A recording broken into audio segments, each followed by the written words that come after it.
राधे राधे दोस्तों। कैसे हैं आप सब। आज की कहानी है रिश्ता उसी से होगा जिससे पूरे 32 गुण मिलेंगे। लो, और क्या चाहिए। पूरे 32 गुण मिल गए हैं। गंगा बुआ ने बड़े ही गर्व से डाइनिंग टेबल पर नाश्ता करते हुए त्रिवेदी परिवार के सामने रश्मि की जन्मपत्री रख दी। आप हाफ क्यों रही हैं, बैठिए तो सही। चंद्रकांत त्रिवेदी ने खाली कुर्सी की ओर इशारा करते हुए कहा। चंदर, तू तो बस बात ही मत कर। जाने कौन सा राजकुमार ढूंढ करके लाएगा बेटी के लिए। कितने रिश्ते ले करके आई हूँ, एक भी पसंद नहीं आता है तुझे। अरे, नाक पर मक्खी ही नहीं बैठने देते हो तुम लोग। बेटी को बुढ़ी करोगे क्या घर में बिठाकर। गोपू के हाथ से पानी का गिलास लेकर बुआ गट गट गटक गई। चंद्रकांत, रश्मि और उसका भाई विक्की यानी कि विकास मजे से कुरकुरे टोस्ट कुतरते रहे। मुस्कुराहट उनके चेहरों पर पसरी रही। पर चंद्रकांत त्रिवेदी की पत्नी स्मिता की आंखें गीली हो आई। आखिर 27 वर्ष की हो गई है उनकी बेटी। पीएचडी भी कर चुकी है। डिग्री कॉलेज में लेक्चरर हो गई है। अब क्या घर पर ही बैठी रहेगी।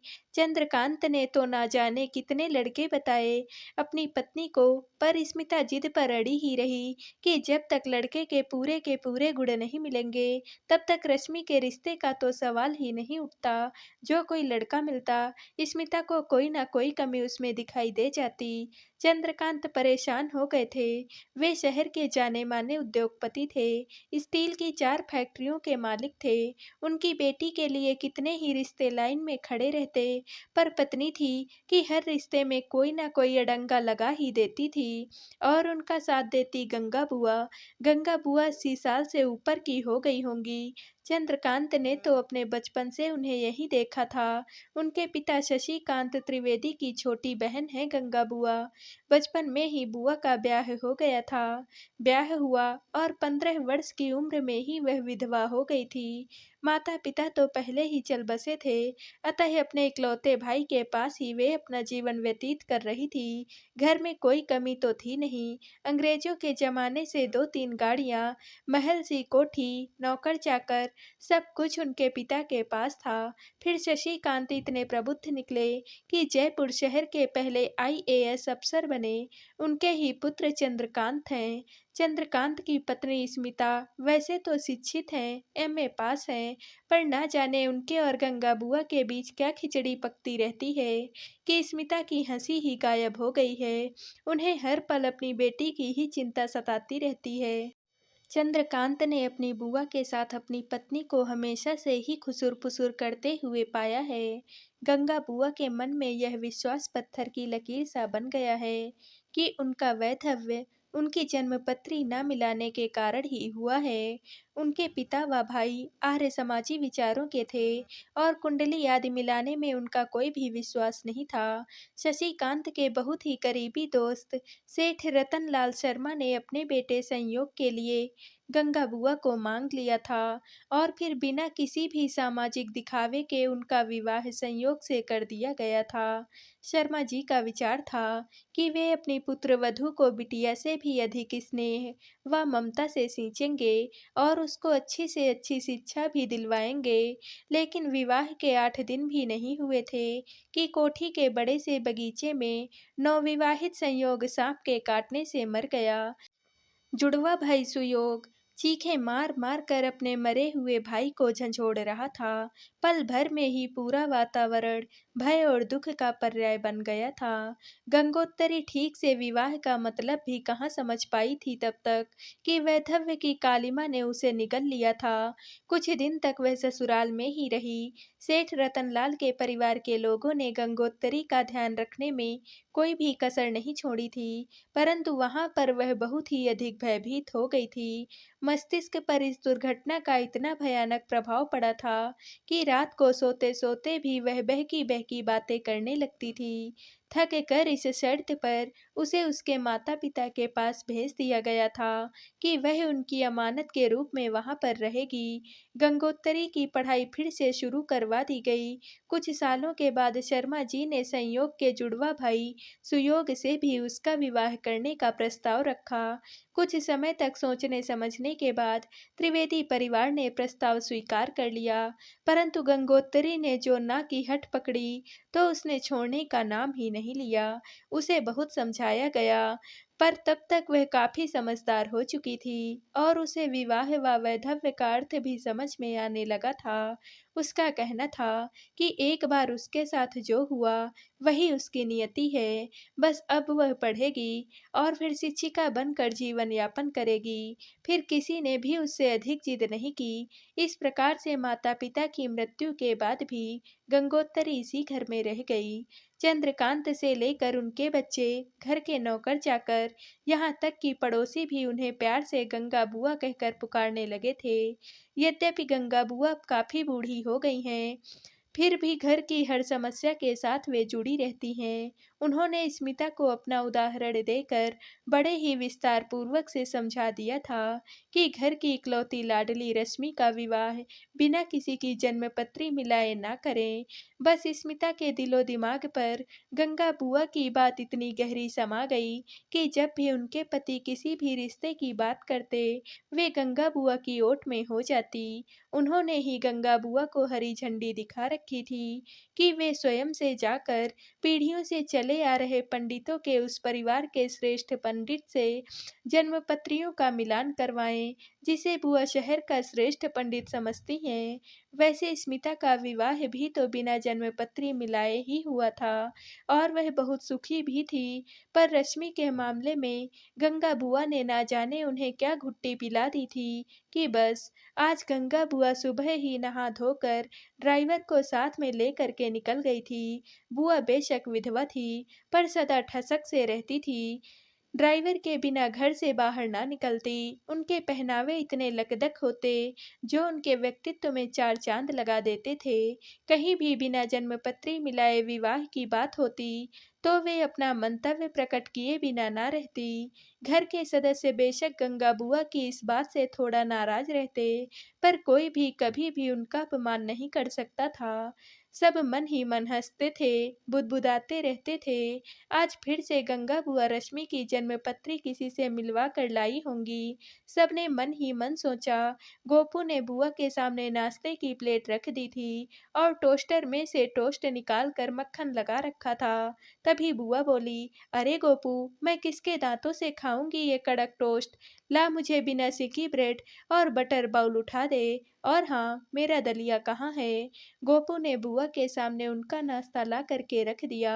आज बुआ कुछ अलग ही मूड में थी। क्यों स्मिता, तुम क्यों चुप हो और तुम्हारा चेहरा इतना फीका फीका क्यों पड़ गया है। बुआ ने एक चम्मच दलिया मुंह में रखते हुए स्मिता की ओर रुख किया। स्मिता कुछ बोली तो नहीं, एक नज़र बुआ पर डालकर मानो उनसे आंखों ही आंखों में कुछ कह डाला हो। देखो चंदर, मैंने इस लड़के के परिवार को शाम की चाय पर बुला लिया है। उन्होंने अपने बैग से लड़के का फोटो निकालकर चंद्रकांत की ओर बढ़ाया। पर बुआ, आप पहले रश्मि से तो पूछ लीजिए कि वह शाम को घर पर रहेगी भी या नहीं। चंद्रकांत ने धीरे से बुआ जी के सामने यह बात रख दी। और हाँ, यह भी बुआ जी कि उसे यह लड़का पसंद भी है या नहीं है। देखो चंदर, आज 3 साल से लड़के की तलाश हो रही है, पर इसके लिए कोई अच्छे गुणों वाला लड़का ही नहीं मिलता है। और ये बात तो तय है कि बिना कुंडली मिलाए ना तो मैं राजी होऊंगी और ना ही स्मिता। क्यों स्मिता। एक बार फिर से बुआ ने स्मिता की ओर नजर घुमाई। स्मिता बिल्कुल चुप थी।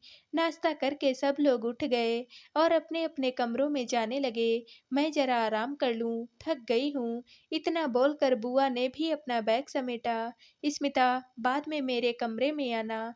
बुआ जी का यह आदेश स्मिता को था। तभी चंद्रकांत ने पत्नी की ओर देख कर कहा, स्मिता, तुम जरा कमरे में चलो, तुमसे मुझे कुछ जरूरी बात करनी है। स्मिता आंखें नीची करके बुआ की ओर देखती हुई पति के पीछे पीछे चल दी। बुआ को लगा कि कुछ तो गड़बड़ है। वातावरण की दबी दबी खामोशी और स्मिता की दबी दबी चुप्पी के पीछे मानो कोई गहरा राज झांक रहा था।